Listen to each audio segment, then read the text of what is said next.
د سټنډرډ ملي ادارې ویلي چې له حیرتان بندر څخه 2 واګونه بې کیفیته تیل چې نږدې 120 لیټره کېږي بیرته ازبکستان ته ګرځولي دي. د فراه ولایت سیمه ییز چارواکي وایي چې په دغه ولایت کې د سیلابونو له امله تر اوسه 15 کسان مړه سوي او یو بل ټپي دی. د فراه ولایت د پرچمن ولسوالۍ په ګډون ګڼې سیمې د پرون او نن ورځې له ورښتونو وروسته د سیلابونو شاهدې وې. تر اوسه د دغو سیلابونو د مالي زیانونو په اړه څه نه دي ویل سوي.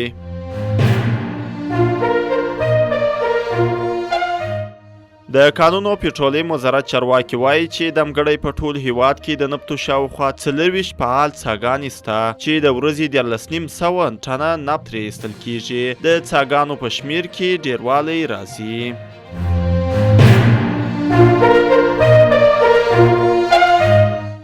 د لوګر د پوهنې ریاست مسؤلین وایي چې د روان 1403 ښوونیز کال له پیلېدو سره هممهاله نږدې 18,000 ښوونځیو عمره برابر نوي ماشومان ښوونځیو کې جذب شوي دي.